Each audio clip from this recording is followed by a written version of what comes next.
I hate Greed Island. I don't want to talk about Greed Island. Apparently 4th time's the charm when trying to shorten these segments, because I'm going to do this as a list so I can stop talking about Greed Island. Oh, I'm not making a full musical intro. Does anybody really give a shit? It's Greed Island. Who cares? Fine, whatever, I'll do it. Don't say I never did anything for you.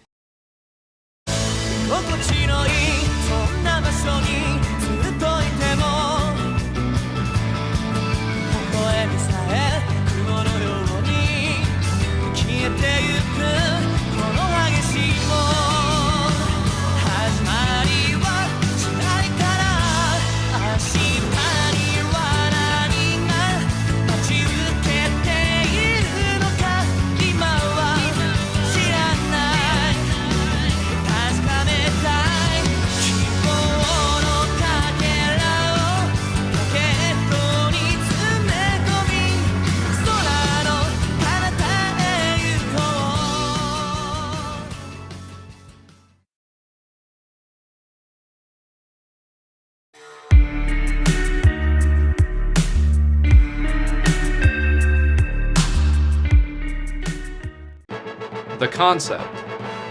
Using a virtual reality game as a setting for a shonen arc is pretty creative, and it's also pretty cool. The color scheme. This arc is really pretty. I like the color green, and there's a lot of green here. Gon and Killua's abilities. Gon and Killua do some training in this arc, and they finally develop actual Nen abilities. Killua's lightning thing is pretty cool and makes sense for him, but Gon's is definitely my favorite. The dude just plays rock, paper, scissors, but if you lose, he punches you. It's basically how I play rock, paper, scissors. Hisoka. Hisoka is in this arc, and continuing on the trend from York New, he actually works with Gon and Killua for a while, which is pretty fun to see. I still wouldn't let him get that close if I were you, though. He can never be too safe. The final battle.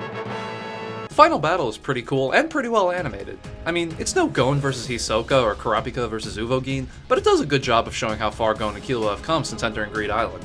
Also, Gon gets his arm blown off for a little bit, which is a nice little bit of foreshadowing. Sometimes shut up, I know! The Opera House scene. The scene is a very clever way to reintroduce the Phantom Troupe as non-antagonists this time around. The way Gon and Killua begin to panic and run for their lives before Finks reveals that they're actually just at the auction to buy stuff this time is a perfect anticlimax. I don't blame the boys for thinking that though, considering what happened the last time these guys were here. The scene subtly tells the viewer that the troupe is not going to be an opposing force anymore, while simultaneously being pretty hilarious. Also, damn, my boy's got drip!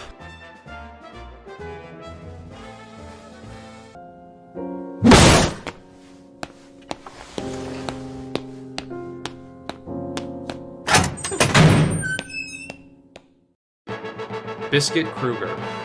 Biscuit Kruger, yes, that is her real name, or Bisky for short, is the next in the long line of Gon and Killua's mentors, and she's definitely my favorite. In an odd coincidence, she's actually the one who taught Wing Nen. Apparently she didn't teach him how to have a personality, though. Bisky is infectiously fun to watch, whether she's fighting, teaching, or getting spa treatment. Yeah, her Nen ability summons a masseuse whose massages are so good that they give you the equivalent of a full night's sleep in 30 minutes. Kind of insane if you think about it. You could do a lot of things with that. Her relationship with Gon and Killua is also great. The way she starts off trying to sabotage them for fun before eventually growing to care about them in a motherly kind of way is really sweet. Oh yeah, she's actually in her 50s, and she really looks like this, but she uses her Nen to make her body look younger and cuter. She kinda reminds me of Tsunade from Naruto in that sense. And yes, I checked. Bisky was introduced in 2002, while Tsunade was introduced in 2003. One underrated aspect of her character is the way she helps tie the world together. Up to this point, the world of Hunter x Hunter is pretty disconnected and undeveloped. I wouldn't say that this is necessarily bad, as it contributes heavily to the whimsical and magical vibes of the early arcs, but it never hurts to add more cohesion, which Bisky does. She knows other important people from the world like Jing and Isaac Netero. She's held office in the Hunter Association, revealing that the Hunter Association actually has positions of some kind and structure. I kinda always just assumed it was like a subway, every person for themselves. Her presence signals the beginning of the world's transition from a bunch of weird, disconnected plot islands to an actual place with dynamics and relationships. She doesn't do this by herself, of course, but she gets the ball rolling. Overall, I love Bisky. She's probably one of my favorite characters. Twist. The twist that Greed Island is not actually a video game, but instead a real-life place being run off of Razor's Nen emission was cool, and retroactively makes a lot of previously nonsensical things make at least a little bit of sense. Jing freaks. Jing manages to get pretty good characterization here despite not featuring in this arc. After learning that Jing created Greed Island, it became easy to see that lots of aspects of it reflect his own personality and beliefs. The Wild West nature of the fake world is exactly the kind of thing that he would think is fun, but the presence of his friends shows us the most about him. All of the staff running Greed Island are past friends of Jing's, and all of them put the man on a pedestal. Their loyalty is absolute, even to the point of keeping the island going for him for years without so much as a check-in. An extremely magnetic and charming picture is painted around Jing by the words of his friends. He seems to draw people to him in a similar way that Gon does. Unlike his son, though, he doesn't seem to value these people at all. Just like with Gon, he left them all behind to pursue his next high, which gives them a connective link to our protagonist.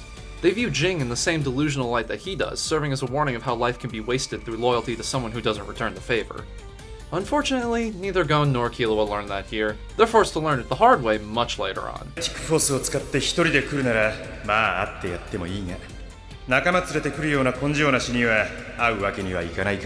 My god, what a shithead. Dodgeball.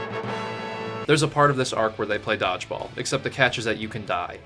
I really don't feel like I need to explain why that's great. There were a lot more positive aspects than I expected. Maybe this arc isn't as bad as I remember.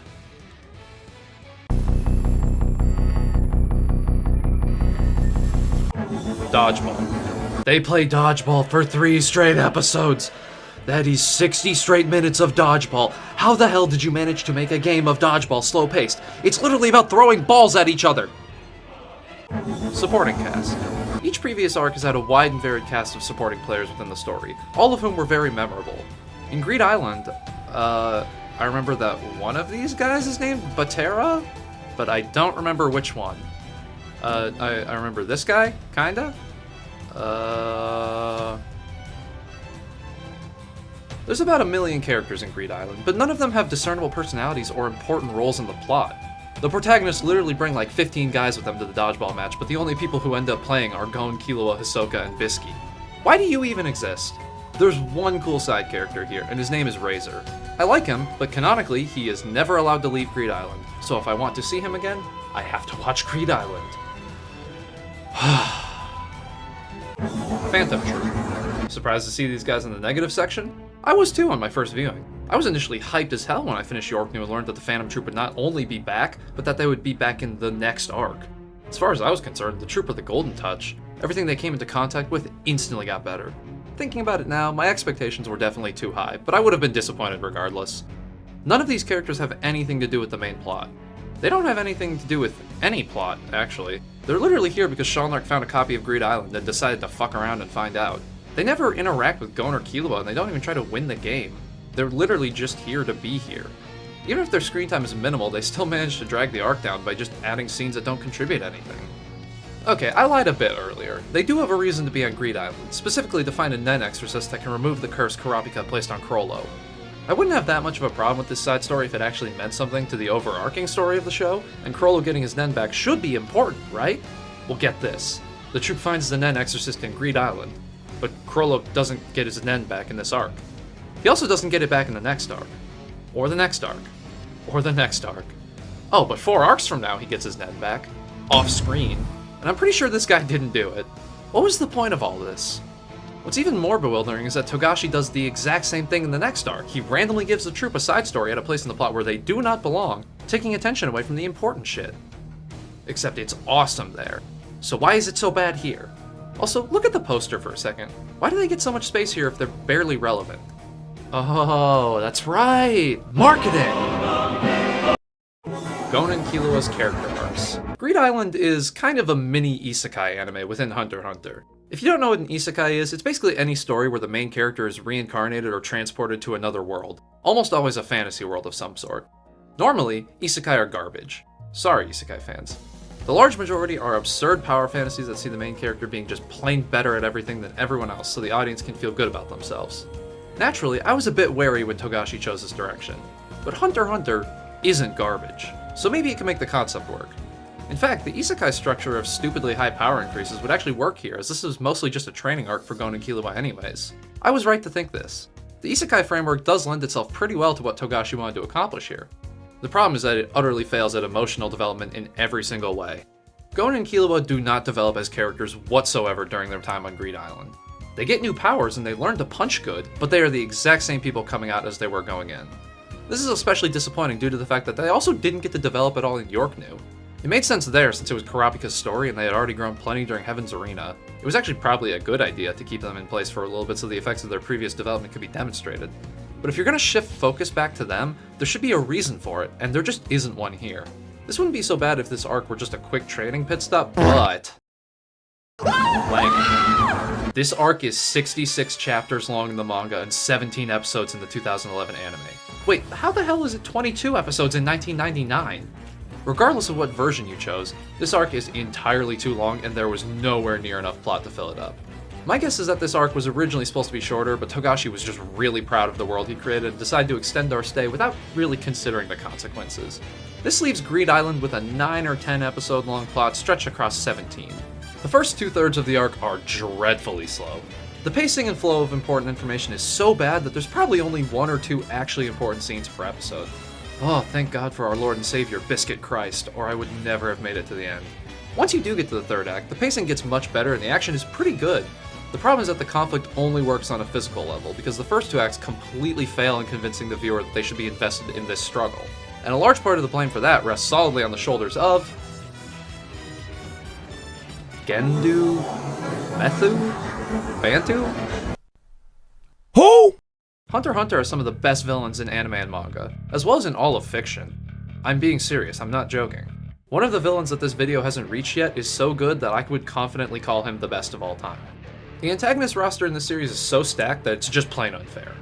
Of course, no studio is complete without its own Pluto Nash. Even if you constantly hit home runs, it's inevitable that you'll strike out eventually. I just never expected Hunter x Hunter to miss the ball this widely. Benzu?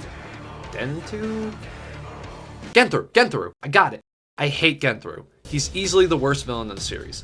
His design looks like a Fred cosplay gone wrong, his powers are boring, his henchmen... exist? Do they exist? And last but not least, his motivation just plain sucks. He wants to win Greed Island, I think? Or does he just want to blow people up? Is that just a hobby for him? Is he just boring Datara? I barely remember a thing about him, which means that he isn't even bad enough to be memorable. He's just boring. The plot. The plot here is... this is whatever. I don't even really feel like complaining about it. Collect all the cards. Whatever. Bombers. Okay. Alliance. Leorio. This may seem like a weird point to bring up. Leorio isn't even in this arc. Exactly. That's the problem here. Kurapika literally just got an entire arc to himself and Leorio barely did shit the entire time, and then he just leaves. Especially after how invested he got in helping Gon and Killua buy Greed Island, you'd think he would stick around. I guess his criticism isn't super fair, but I wanted to bring it up. Anyway, I'm sure Leorio will get his time to shine later. Sometimes.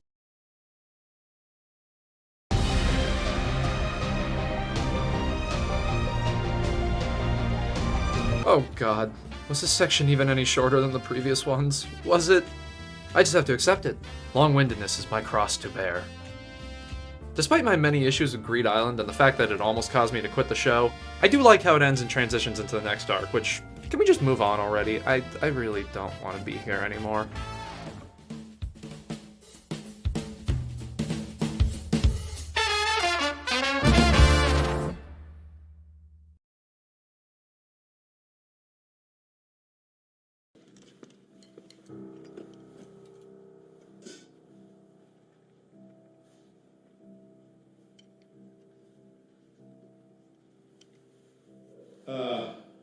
Now we're going to slow it down a little bit. I'm guessing most of you folks have heard.